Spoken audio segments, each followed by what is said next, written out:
All right, Detroit Lions tried to trade Matthew Stafford for Aaron Donald, but the Rams declined. Let's talk about it. Hit that subscribe button, bell icon button, share the video. And I guess they shot for the stars for that one. Check out Detroit Lions Talk playlist. We knew that wasn't gonna happen, but the Lions should have drafted Aaron Donald when they had the chance over Eric Ebron. Okay, and I know they was really enamored with Sammy Watkins that year, but they couldn't move up and get him. Obviously, Mike Evans, Sammy Watkins, Odell Beckham, Jarvis Landry. It was a great receiving class. Even if they took Odell, I think Odell would have been happy in Detroit because he would have been getting his numbers. Odell don't care about winning. Odell care about the image. To keep it 100, but to be honest, they should have drafted Aaron Donald. That's the year that they knew Ndamukong Suh in last year his deal. They wasn't going to tag him. They knew Nick Fairley. They declined a fifth-year option on him. This show you how dumb this organization is and how, or it used to be, hopefully we can continue saying that, and how they could have just made the right play and took Aaron Donald. But I think, who was that ex-line coach that came out and spoke out about it?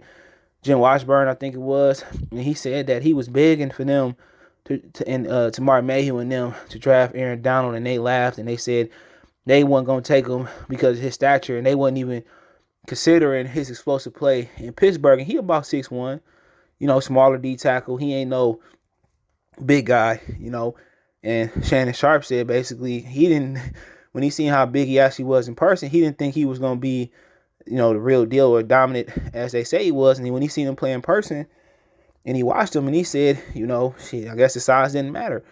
And the Lions should have took him years ago, and they didn't take him because he was only 6'1", he wasn't that big, but John Randall wasn't the biggest guy, in the middle of a defense. And remember, they moved up, what was old boy Corey Redding for the Lions? They moved him from end to interior lineman. Rod Marinelli convinced him to do that. We had another one too who did it. Luther Ellis was a defensive end, and basically I think he made some Pro Bowls playing in the interior lineman as well too. So you have had success over history. John Randall, all the guys we named, moving on the interior.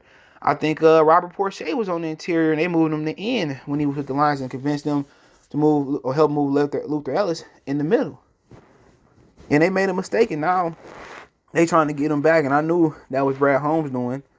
It was Aaron Donald, but we knew it wasn't gonna happen, because he the defensive player of the year. Even though most people thought T.J. Watt should win it, he the defensive player of the year. I'm going to trade that for maybe a top 15 quarterback? No. They would prefer to give up 2 ones if they would trade Aaron Donald. I think he'd be worth like 4 number 1 picks. I don't think he's Rich Reggie White status or Lawrence Taylor status, as far as a defensive player. But then again, he on his way. He on his way to being one of those players, man, and etching the stone in NFL history, One of the greatest defensive linemen of all time. But right now, as far as defensive players, I'm going to take Lawrence Taylor and Reggie White right now. And Jerome Brown would have been up there too if it wasn't for the car accident. But hey, let me know what you guys think. I would have said hell no to that one. But don't forget me on Facebook, Instagram, Twitter. You can reach out if you have a business question, inquiry, response, or video request. All our social media subscriptions. That's where you reach me, Twitter, and Facebook, and Instagram. Want to make a donation? Cash App, CJ Good 313. That's inscription. PayPal link in the description as well. Best way to donate. Share the video. Don't forget to check out the channel out, Goodfellas Sports TV, right here on YouTube for more sports music, news, entertainment. Appreciate the love and support. Let me know what you think in the comment section. One time for the one time. We gone.